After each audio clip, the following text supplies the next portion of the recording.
So now I've done the full circle. After beginning my music career in Orange, in 2008 I was living in Melbourne. We finished touring and performing and promoting 4 blues albums, 4 progressive rock albums, most of which I recorded at Atlanta studio with David McClooney, engineer extraordinaire. The Cosmic Nomads lined up. We're a fabulous bunch of musicians. Con Pelagianis on guitar, Con Zissis on guitar, and also Hammond technician extraordinaire. And we had various drummers and bass, Jeff Brown, and Gina Woods on keyboards, and Annie Lang on vocals. And that was a fabulous lineup. We appeared on television and did some gigs at the Cornish Arms and lots of different venues around Melbourne. But in 2008 that all finished up and I decided to move back to Orange. The weather in Orange is a bit cooler. The heat in Melbourne was starting to get to me. A few days of 42 degrees. So in 2008 I packed up and came back to Orange, and it wasn't long after that that I formed the Orange Blues Club, which was based at the Victoria Hotel. And that went really well for the first few months, but then the numbers started to drop off. So I thought I'll change it to the Orange Jazz Club. So the Orange Jazz Club became very popular, first at the Orange City Bowling Club, and then at Cargo Road Wines, and then finally at the Royal Hotel. The Orange Jazz Club ran from 2008 to 2016, and I had a fabulous quartet of jazz musicians, Dale Tuckey on sax, Ebo Brown on drums, various bass players. Henry Bialawas was the main bass player, and myself on piano vocals. And we had guest performers that would come along and sing. Melissa Stanford came and Cecilia Rochelle.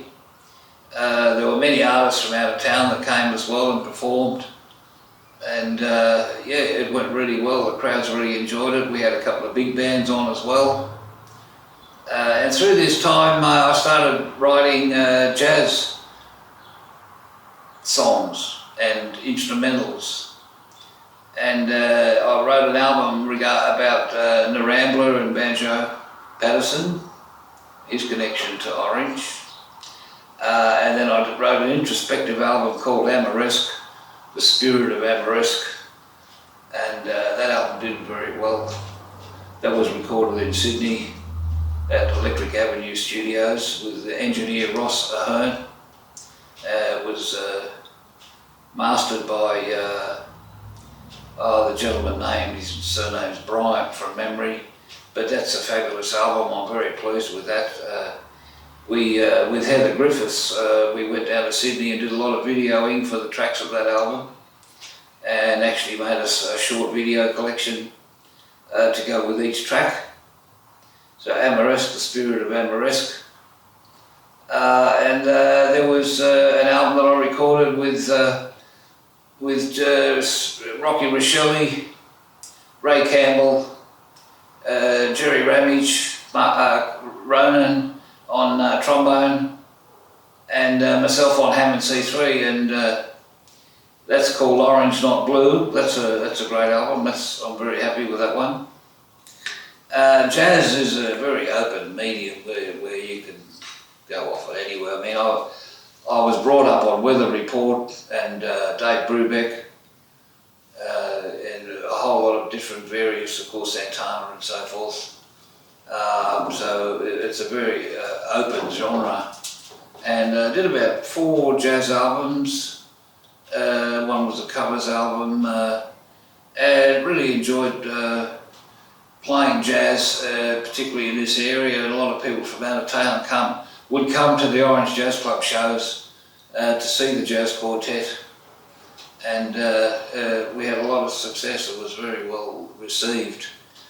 And in more recent times, I have formed another rock band called Corrugated, and we played gigs around town and recorded 2 albums. The second of which is Rock of the Ages. That got a lot of airplay around the country, and that was a great lineup. But Mark Welch on drums, Ado Hadson on guitar, Shane Dickerson on bass, myself on keyboards and vocals, and yeah, that rocks out. That's a great album. I'm really happy with that album.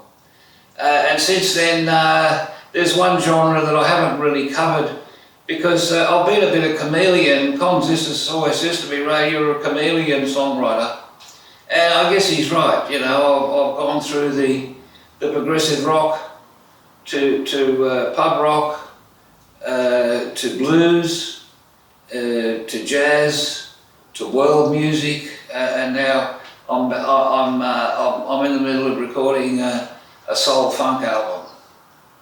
And because I grew up in a lot of my influences are from the 70s, and there were some great funk bands in the 70s, and Average White Band and John McLaughlin, Robert Fripp, Rick Wakeman. The list just goes on. The influences, and also in Australia, Don Burrows, George Goller. George Goller came up and was a special guest for the Orange Jazz Club. So in the middle of recording a new album. It's going to be called Comet to Comet. I've signed a worldwide recording distribution deal with and licensing deal with Blue Pie Records USA, and they'll be distributing the album. We hope to have it released later this year, and of course, being 2021 with the pandemic here, we don't know what's going to happen in the future. It's slowed a lot of things down, but the journey again is wonderful. This new album features Cecilia Rochelle on vocals, and Melissa Stanford on vocals, Barry Patterson on vocals. So it's sort of that that fifth dimension thing. And of course Mark Welch on drums, Shane Dickerson on bass, and session guitarist on guitar, and myself on keyboards. And it's recorded at the local recording studio, Dotted 8 Studio, right here in the centre of Orange, with the very talented Craig Honeysett, engineer, producer. And we're thoroughly enjoying taking our time recording this album and making a video for it. So keep a watch out for that. And as I always say, at the end of the day, the best is yet to come. So keep watching, and thank you very much.